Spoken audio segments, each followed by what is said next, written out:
Monsieur le Président, mes chers collègues, mesdames et messieurs, la précarité énergétique est un fléau qui touche, selon l'INSEE, près de 5 millions de ménages en France. On parle de ce phénomène lorsque la facture d'énergie du logement dépasse 10% des revenus d'un ménage.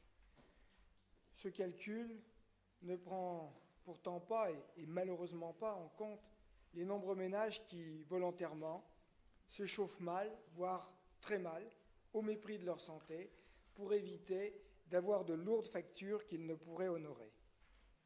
Ainsi, les 20% de ménages les plus pauvres consacrent à l'énergie une part de budget 2,5 fois plus élevée que les 20% les plus riches.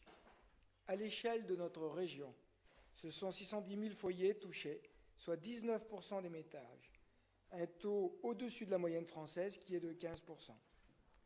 Pour terminer ce sombre tableau, la facture énergétique moyenne de chauffage et d'eau chaude s'élève à 1 616 € par an. 1 616 € par an, voilà une charge annuelle pour les ménages, parfois bien plus élevée chez les précaires, que nous pourrions contribuer à réduire pour redonner du pouvoir d'achat aux Indinois.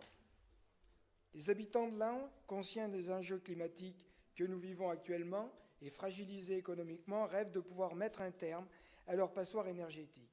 L'espoir, un jour, de pouvoir réduire leur facture énergétique et de pouvoir entretenir leurs biens, crée des attentes dans la société vis-à-vis des pouvoirs publics.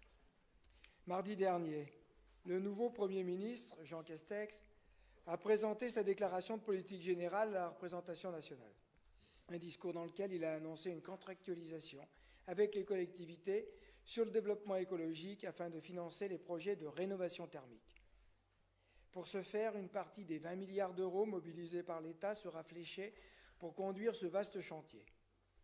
Pour citer précisément le chef du gouvernement, il a déclamé que la solution, c'est d'accompagner individuellement les Français en matière de logement en finançant leurs projets de rénovation thermique. Si nous voulons à la fois mettre à l'abri nos concitoyens de la précarité, ainsi que leur permettre de retrouver du pouvoir d'achat, et si nous voulons participer à la lutte contre le réchauffement climatique, alors nous devons nous investir dès maintenant sur un dispositif d'accompagnement de ces foyers. En coordination avec les aides de l'État et les initiatives des communes ou des intercommunalités, ne devons-nous pas bâtir dès à présent un plan d'aide pour l'isolation et la transition énergétique des particuliers? Je vous remercie, Monsieur le Président. Bien, merci.